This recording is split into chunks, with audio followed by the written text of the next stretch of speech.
Jack Nelson stared out the wide viewing window of the research ship Horizon. The stars looked the same as they always did from space, cold, distant points of light. But Jack knew better. Those stars held thousands of worlds with thinking beings on them. Aliens who talked to each other across the galaxy. Aliens who ignored Earth completely. Jack tapped his finger against the cold glass. For 30 years, humans had been sending messages to the stars. They had built better radio dishes, launched space probes, and even put small bases on Mars and Europa. Earth scientists had proven that humans could survive in space, yet no alien race had answered their calls. Still brooding, Jack. Olivia Grant walked onto the observation deck with 2 cups of coffee. She handed one to Jack and sipped from her own. Trying to make sense of it, Jack said. The math doesn't add up.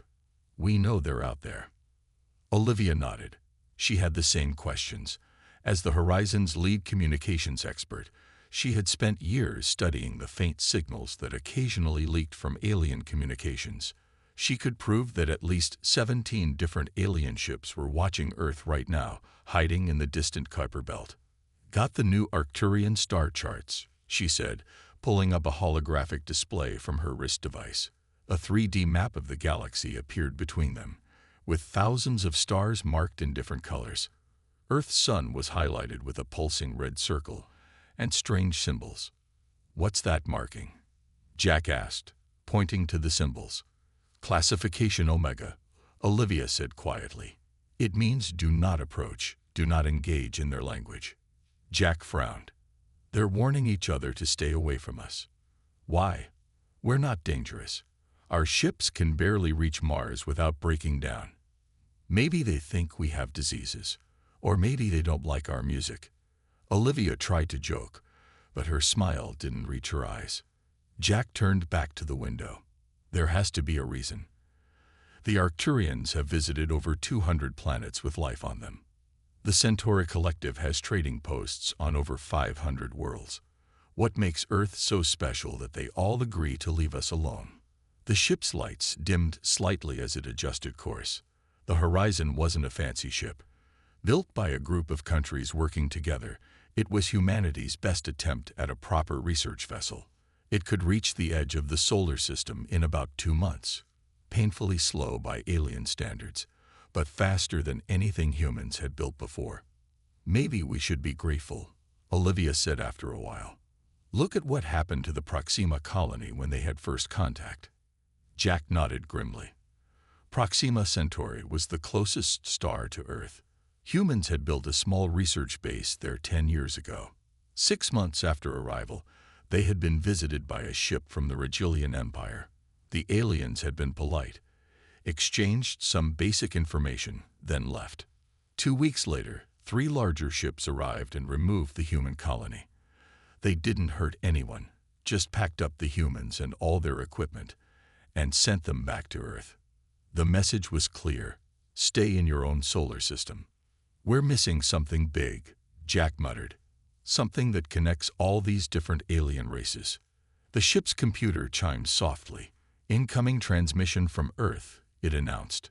Priority 1. Jack and Olivia exchanged surprised looks. Priority 1 was reserved for major discoveries or emergencies. Put it through, Jack said. The main screen lit up, showing the face of Sam Ford, the head of Earth's Xenoscience division. He looked like he hadn't slept in days. His eyes were wide with excitement or fear. Jack couldn't tell which. Nelson, Grant, you need to get back to Earth immediately, Ford said without greeting. We've made contact. Contact? Olivia nearly dropped her coffee. With who? Not who, Ford said. What? And they claim to know why the galaxy has been avoiding us. It's not about humans at all. He leaned closer to the camera. They say we're not alone on Earth. We never have been. The small observatory sat on a hill outside Denver, Colorado. It wasn't anything special, just a dome with a medium-sized telescope that Peter Collins had saved for years to buy. Peter loved the stars. He had spent every clear night for the past 15 years looking up at them, tracking their movements, and wondering what secrets they held. Tonight, Peter tracked what he thought was an unusual asteroid. Its path didn't match any known object in the solar system. As he checked his calculations for the third time, his hands began to shake. "This can't be right," he said to the empty room. The object was slowing down. Asteroids don't slow down. Asteroids don't change direction. But this one was doing both. Peter grabbed his phone and called his friend Susan Ward. Susan taught physics at the local college. If anyone could tell him he wasn't going crazy, it was her. "Peter, it's after midnight," Susan answered, her voice heavy with sleep. "Look, I'm sorry, but you need to come to the observatory right now," Peter said. He tried to keep his voice steady. "I found something. Something impossible." 40 minutes later, Susan's car pulled up outside. She walked into the observatory, zipping up her jacket against the cold mountain air. "This better be good," she said. Then she saw Peter's face. "What is it? What did you find?" Peter pointed to his computer screen. "I thought it was an asteroid at first, but look at its path." Susan leaned in, studying the trajectory plots.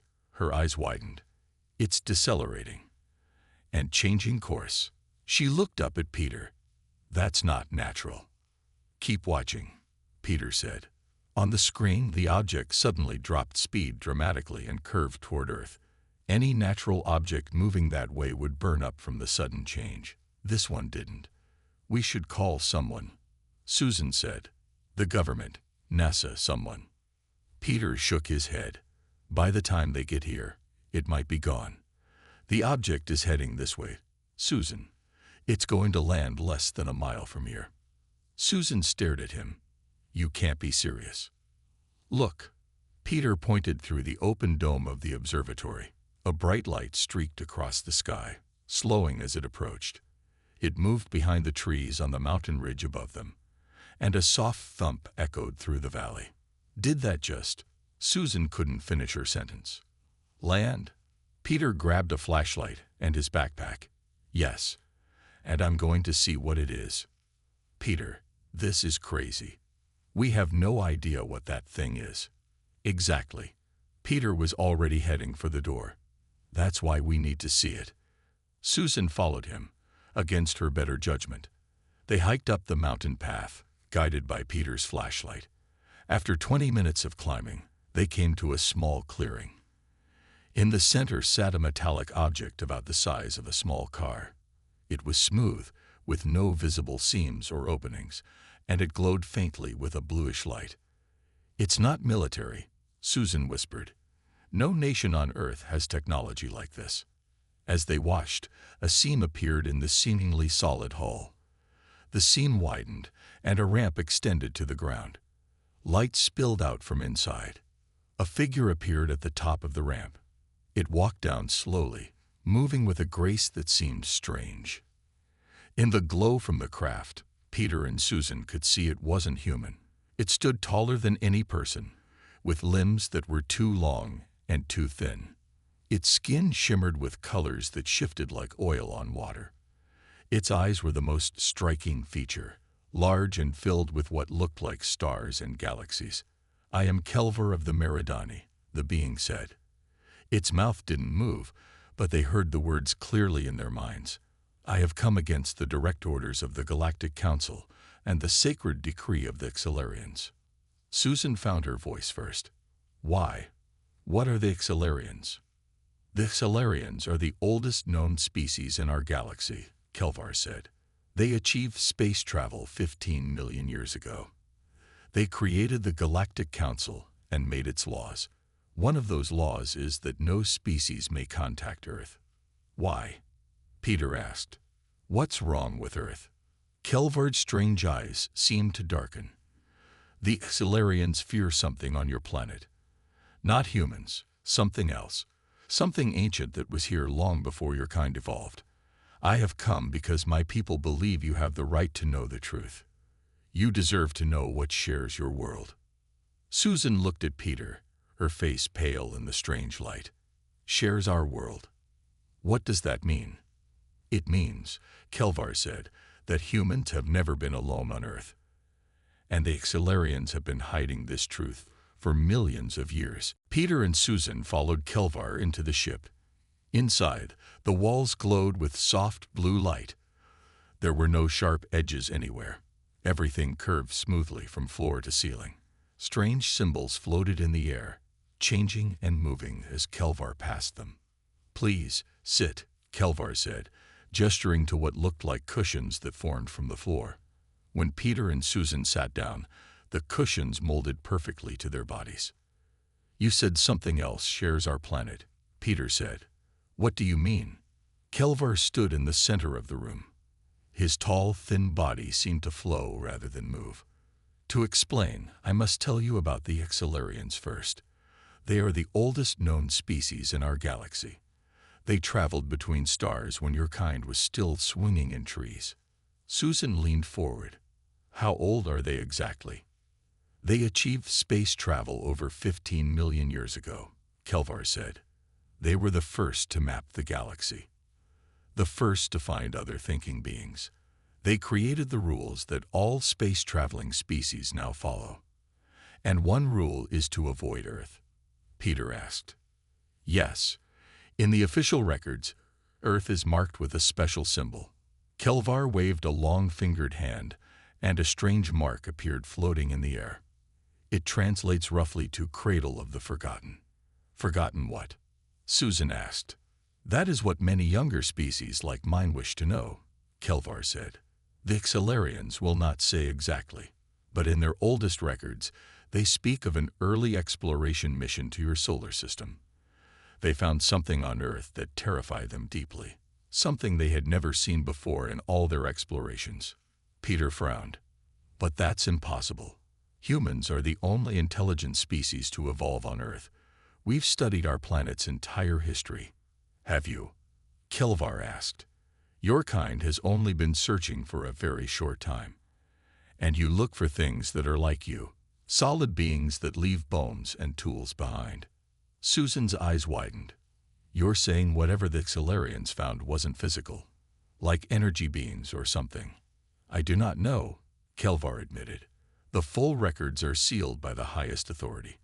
But rumors spread, even in a galaxy as vast as ours. Some believe that long before your oceans formed, before your continents took shape, something awakened on Earth, something that does not think or exist as we do." "If that's true, where are they now?" Peter asked. "Why haven't we detected them?" "Perhaps you have," Kelvar said, "but you did not recognize what you were seeing." Kelvar waved his hand again, and images appeared in the air. Strange patterns of light moving across Earth's surface, unusual energy readings from deep-sea trenches, weird magnetic anomalies in certain mountain ranges. "My people have been watching Earth from a distance," Kelvar said. "We see patterns that your instruments are not designed to detect, patterns that suggest intelligence." "So you're saying," Susan said slowly, "that there's another intelligent species on Earth, but they're so different from us that we can't even recognize them as alive?" "Yes," Kelvar said. "And the Accelarians encountered them in their early explorations. Something happened during that meeting. Something that made the Accelarians quarantine your entire solar system and forbid all contact." Peter stood up and paced the small room. "But that still doesn't make sense. If these beings are so different from us, why would the Accelarians care if we make contact with other aliens? What does one have to do with the other?" Kelvar's star-filled eyes seemed to darken. "That is the question that brought me here against my orders. The Meridani believe the Accelarians are hiding something important, something about the relationship between humans and these other beings."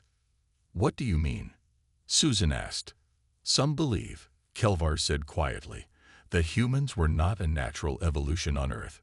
Some believe you were placed there, or created." "Created? By who?" Peter demanded. "These other beings."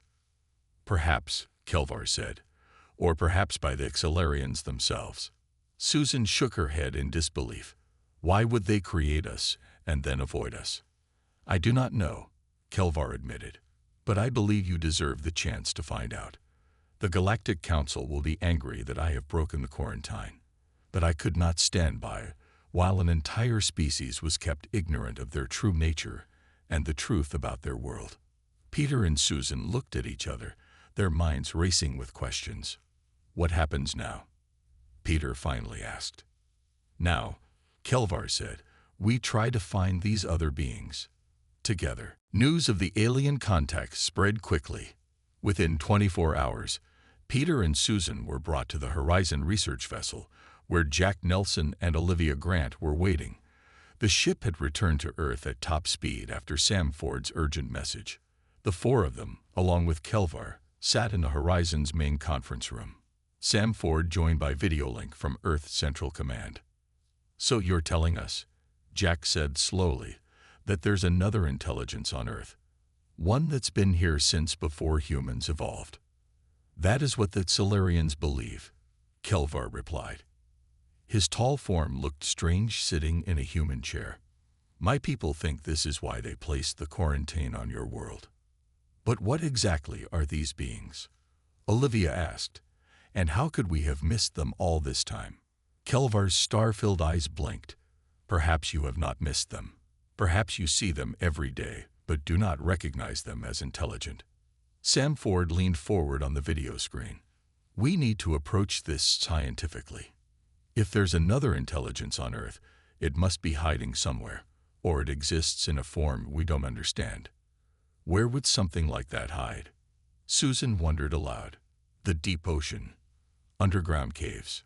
Or maybe they're not hiding at all," Peter suggested. "Maybe they're all around us, just different." Jack Nelson stood up and walked to the window. The blue curve of Earth was visible below. "We need a plan. A way to search for these beings systematically." "I might be able to help with that," said a new voice. Everyone turned to see Eric Young standing in the doorway. Eric was the Horizon's sensor specialist. He was holding a tablet with complex readings on the screen. "Kelvar gave us access to the Meridani scanning technology," Eric explained. "It detects patterns of energy that our instruments can't see. I've been comparing their readings with our historical data." "And?" Jack prompted. "And there are patterns," Eric said. "Subtle energy flows all over the planet that don't match any known natural phenomenon. They're strongest in certain locations: the Mariana Trench, parts of the Amazon rainforest, beneath the Antarctic ice sheet, and strangely, in some heavily populated cities. The deep ocean, remote jungles, and ice sheets make sense as hiding places," Olivia said. "But cities? Why would these beings be in our cities?" "Maybe they're studying us," Susan suggested. "Or maybe they're not hiding at all. Maybe they're trying to communicate, and we just can't understand them." Sam Ford cleared his throat on the screen. "I'm authorizing a full-scale research operation. We need teams at all these locations immediately." "I would like to offer Meridani assistance," Kelvar said. "Our sensors are more attuned to detect these energy patterns." "Thank you," Ford said. "But the Galactic Council, won't they be angry that you've broken the quarantine?" "They will," Kelvar admitted. "But many younger species believe the Solarian secret has been kept too long. Some of us are willing to risk punishment to learn the truth." Jack turned back from the window. "We'll split into teams. Olivia and I will take the Mariana Trench. Peter and Susan can investigate the Amazon sites. Eric, I want you to coordinate from here, analyzing all the data as it comes in." "What about the Antarctic location?" Susan asked. "I have colleagues who will help," Kelvar said. "They have been waiting just beyond your solar system's edge. With your permission, they will come to assist." Sam Ford looked uncertain. More aliens on Earth. The public is still adjusting to Kelvar's arrival. "We don't have a choice," Jack said firmly. "If there's another intelligence on our planet, one that's been here for millions of years, we need to find it now, before the Solarians realize their quarantine has been broken and take action." "Take action?" Peter asked. "What do you think they would do?" Jack and Kelvar exchanged a glance. "The Solarians are very old and very set in their ways," Kelvar said carefully. "If they believe their ancient secret is about to be exposed, there is no telling what they might do to keep it hidden. You mean they might destroy Earth? Susan asked, her voice barely above a whisper. Kelvar didn't answer directly. We should move quickly, he said instead. Time is not on our side. The team broke apart to prepare for their missions, each person feeling the weight of what might be the most important discovery in human history, or the beginning of its end. The Amazon rainforest was hot, wet, and full of noise. Peter and Susan had been hiking for 3 hours, following the energy readings on their scanner. Kelvar had given them a small device that looked like a smooth river stone. It glowed brighter as they got closer to the energy patterns. Are we still going the right way? Susan asked, wiping sweat from her forehead. Peter checked the stone. It was glowing brighter than before. Yes. Whatever we're looking for, it's just ahead. They pushed through a thick wall of vines and stepped into a small clearing. In the center stood a large, smooth stone structure. It was perfectly round and about the size of a small house. No plants grew on or near it. That's not natural, Susan said quietly. Peter held up the scanner stone. It was now glowing so brightly that it hurt to look at, and it's putting out energy readings off the charts. They approached the structure slowly. Its surface was black and smooth like glass, with no visible doors or windows. When they got within 10 feet, strange symbols began to appear on its surface. They glowed with a soft blue light, similar to the inside of Kelvar's ship. These look like the same symbols, Susan said. Peter reached out a hand toward the structure. Before he could touch it, a section of the wall simply vanished, revealing an opening. Should we go in? Susan asked nervously. We came this far, Peter said, though he sounded uncertain too. They stepped through the opening. Inside, the air was cool and dry. The walls glowed with the same soft blue light as the symbols outside. The room was empty except for a single column in the center that reached from floor to ceiling. The column appeared to be made of swirling energy rather than solid matter. What is this place? Susan whispered. A voice answered from the column. This is an anchor point. Peter and Susan jumped back in surprise. The voice had no specific source. It seemed to come from everywhere at once. Who are you? Peter asked, his voice shaking slightly. The energy in the column swirled faster. I am what you might call a guardian. I watch. I listen. I remember. Are you one of the beings that the Xelarians fear? Susan asked. The Xelarians, the voice said. The energy column pulsed with light. They came to Earth long ago, when they were young. They found us already ancient. Who is us? Peter asked. What are you? We are the firstborn of Earth, the voice said. We emerged from the primordial energy of this planet long before solid life took form. You might call us the luminary. Susan stepped closer to the column. But that's impossible. Earth's early history doesn't show any signs of intelligent life before humans. You look for shells, bones, tools, buildings, the voice said. We are not solid as you are. We exist as patterns of energy and thought. We have always been here, watching life evolve on our world. If you've been here all this time, why haven't you contacted us before? Peter asked. The column's energy shifted, forming patterns that almost looked like a face for a moment. We have, many times throughout human history, but few of your kind can perceive us directly. Those who did often created stories about spirits, gods, or angels. The Xelarians put Earth under quarantine because of you. Susan said. Why? What happened when they found you? The young often fear what they don't understand, the voice said. When the Xelarians first came to Earth, we tried to communicate with them, but our form of existence terrified them. They saw us as powerful, dangerous, unpredictable. They could not control or understand us, so they chose to isolate us. But why keep us isolated too? Peter asked. Why prevent humans from joining the galactic community? The energy in the column swirled faster, because of what we are to you, and what you are to us. What does that mean? Susan asked. Humans are not separate from us, the voice said. "You never have been. We are connected in ways the Xilarians cannot understand, ways that frighten them deeply." "Connected how?" Peter asked, a chill running down his spine despite the neutral temperature in the room. "That," said the voice as the energy column began to expand, filling more of the room, "is what the Xilarians have been hiding for millions of years. The truth about human existence, and it is time for you to learn it." The energy column expanded until it filled most of the room. Peter and Susan stood frozen as patterns of light swirled around them. The patterns began to form images, Earth as it was billions of years ago. The molten ball of fire and rock, slowly cooling, oceans forming.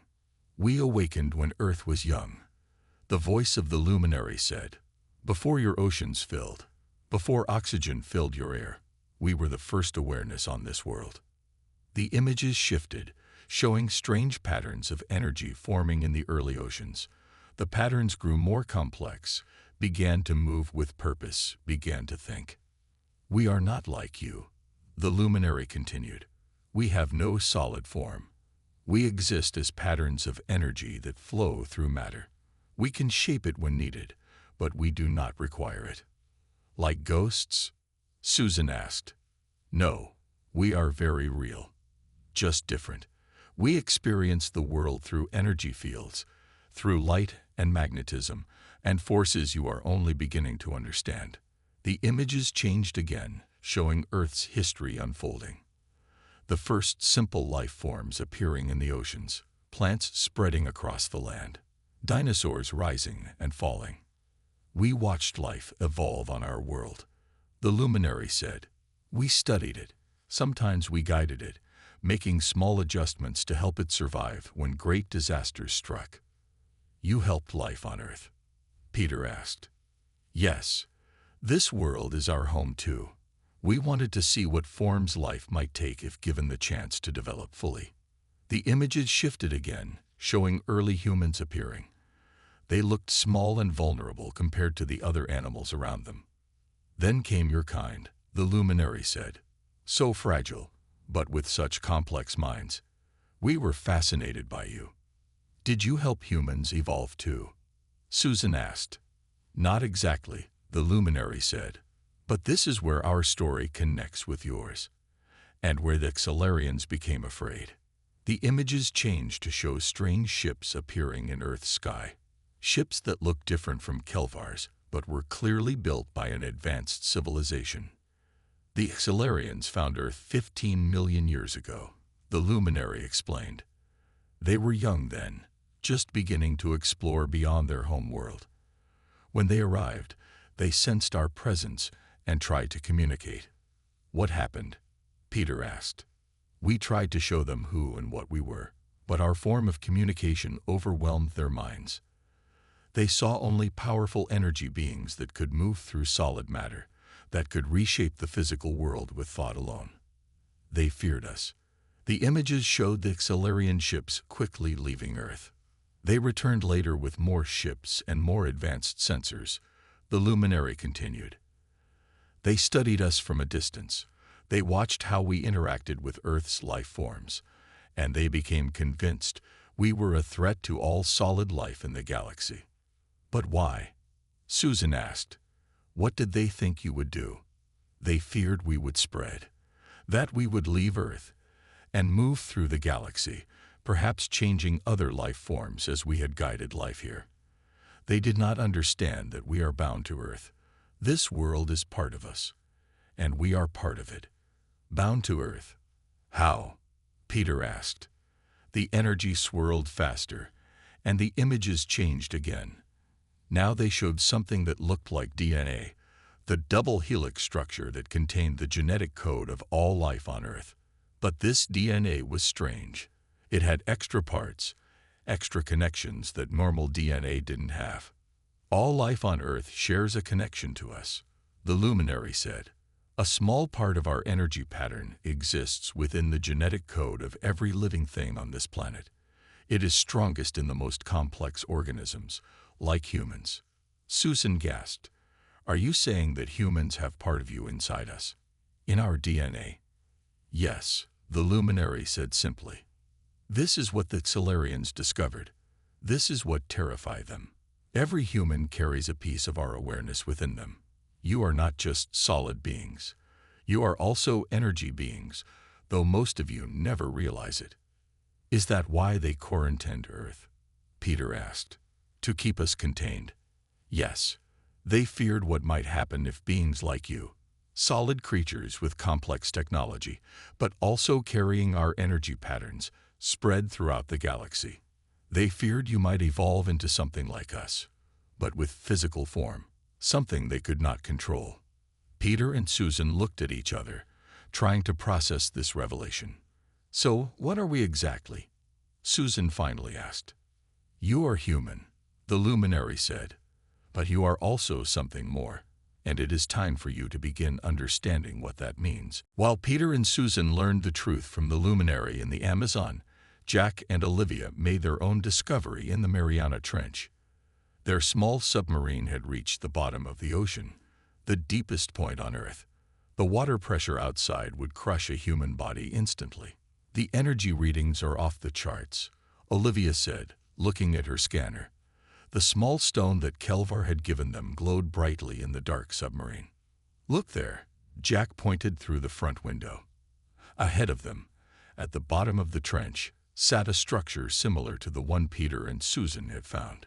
It was perfectly round and made of the same black, glass-like material. They're connected somehow, Olivia said. These structures must be all over the planet. As they watched, the structure began to glow with blue symbols. A voice spoke directly into their minds. You have questions, the voice said. We have been waiting a very long time to answer them. Back at the horizon, Eric Young was coordinating the different teams. He received messages from both the Amazon team and the Mariana Trench team at almost the same time. They've made contact, he told Sam Ford, who was still connected by video. Both teams found similar structures and are communicating with the luminary. What about the Antarctic team? Ford asked. They just reported finding another structure under the ice. Kelvar's friends are helping them access it now. Ford looked worried. I've just received word that a large ship has been detected at the edge of our solar system. It's not responding to any communication attempts. The Xilarians? Eric asked. Most likely. They must have realized their quarantine has been broken. Eric's computer screen suddenly lit up with alerts. Sir, I'm getting energy readings all over the planet. The structures are all activating at once. In the Amazon structure, Peter and Susan watched as new images formed in the swirling energy around them. The images showed humans throughout history who had somehow connected with the luminary energy within themselves. Ancient shamans, mystics, people who claim to see visions or heal with touch. Some humans have always been able to access the energy patterns within them, the luminary explained. Your legends of people with special abilities are often based on truth. They simply understood, consciously or not, how to use the part of us that exists within them. Is that possible for all humans? Susan asked. Potentially, yes. All humans carry our patterns, but few learn to access them. Is this why the Xilarians are so afraid? Peter asked. Because humans might develop these abilities. Yes, they fear what they cannot understand or control. The energy patterns shifted again. And they are coming now. They have detected our communication. Deep under the ocean, Jack and Olivia were learning similar things from the luminary presence there. We must prepare, the voice told them. The Xilarians will try to enforce their quarantine. They may take extreme measures. What can we do? Jack asked. Our technology is no match for theirs. Technology is not the answer, the voice said. The connection between humans and luminary is. For too long, your kind has seen itself as separate from us, from the energy that flows through all things. It is time to remember what you truly are. The energy column expanded, flowing around Jack and Olivia. They felt something awaken within them, a connection to energy patterns they had never been conscious of before. At the same moment, all across the planet, The luminary structures activated. Energy spread outward from them in waves that were invisible to normal human senses, but everyone near the structures could feel something changing within themselves. Eric felt it at the horizon. Even Sam Ford felt it through the video connection. A awareness of energy flowing around them and through them. "What's happening?" Ford asked, his voice shaking slightly. "I think," Eric said slowly, staring at his hands, which seemed to glow slightly to his new perception. "The luminary are showing us what we really are, what we've always been but never knew." In orbit around Earth, Kelvar watched as energy patterns spread across the planet. His ship's sensors showed something unprecedented. The energy signatures of humans were changing, becoming more complex, more like the luminaries. "The merge has begun," Kelvar said quietly. "The Xelarians' worst fear is coming true." In the distance, a massive ship appeared. The Xelarians had arrived. The Xelarian ship was enormous. It hung in space above Earth like a dark cloud. Smaller ships emerged from it and began to descend toward the planet. "They're targeting the luminary structures," Eric said, watching the data on his screen. "They're going to try to shut them down." On the video screen, Sam Ford looked grim. "We need to warn our teams." "I don't think that will be necessary," Eric said, pointing to his readings. "Look at this. The energy patterns are spreading faster now. It's like they're responding to the threat." In the Amazon structure, Peter and Susan watched as the energy column expanded until it filled the entire room. They could feel themselves changing. Their minds seemed to stretch, to connect with something larger. "What's happening to us?"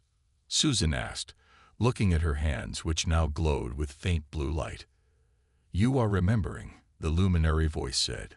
"For millions of years, the human form has carried our energy patterns. Now you are learning to access them." "Will this hurt us?" Peter asked. "No. This is what you were always meant to become. Not just solid beings, not just energy patterns, but both together. Something new in the galaxy." Deep under the ocean, Jack and Olivia experienced the same transformation. The energy from the luminary structure flowed through them, awakening something that had always been there but dormant. "I can feel everything," Olivia whispered. "The water pressure, the currents, the life forms all around us." "The Xelarians are here," Jack said suddenly, though there was no way he could know this through normal senses. "They're trying to stop the awakening." The Xelarian ships entered Earth's atmosphere. They were sleek and angular, very different from Kelvar's rounded ship. They headed directly for the locations of the luminary structures. One ship descended toward the Amazon, another toward the Mariana Trench, and a third toward Antarctica. But before they could reach their targets, something unexpected happened. The energy that had spread from the luminary structures had reached millions of humans. Not all could sense it yet, but enough did. And as they became aware of the energy within themselves, they instinctively reached out with it. A network formed across the planet. Human minds connected through the luminary energy patterns they all shared. And through this connection, they reached out to the approaching Xelarian ships. The ships stopped in midair. In orbit, Kelvar watched in amazement as the Xelarian ships simply halted. His sensors showed massive energy fields forming around Earth, fields created not by technology, but by the combined consciousness of humans and luminary working together. The main Xelarian ship sent a message. The language was ancient, but Kelvar's ship translated it. "This is Guardian Fleet 7. You have broken quarantine protocols. The contamination must be contained." To Kelvar's surprise, Earth responded, not through radio or any normal communication channel, but through a focused beam of pure energy. The message was clear even to him. "There is no contamination. There is only evolution. We invite you to understand rather than fear." The Xelarian ships remained in position. Hours passed. Then a new message came from the main ship. "We will listen." 3 days later, representatives from the Xelarians landed on Earth. They were tall, crystalline beings that moved with slow precision. Unlike Kelver's people, they had existed as solid beings for their entire history. They could not imagine life as patterns of energy. They met with a strange group: Jack, Olivia, Peter, Susan, and several others who had been near the luminary structures when they activated. These humans now glowed with soft blue light. They could speak directly to the Xelarians' minds, showing them what they had learned. "We are not a threat to you," Jack explained. "Humans and Luminary are parts of a whole. We were always meant to find each other, to complete each other. For millions of years, we feared what might emerge from this world," the Xelarian leader said. "We feared beings who could exist as both matter and energy, who could reshape reality with thought alone. And now we exist," Susan said. "But we do not seek to conquer or control. We seek to understand, to learn, to grow, just as all intelligent life does." The Xelarian was silent for a long time. Finally, it spoke. "The quarantine is lifted. Earth may join the galactic community, but you must teach us what you are. We have existed for 15 million years, and you are something we have never seen before." As the human representatives smiled, the luminary energy within them glowed brighter. A new chapter in Earth's history had begun, and a new chapter for the galaxy as well.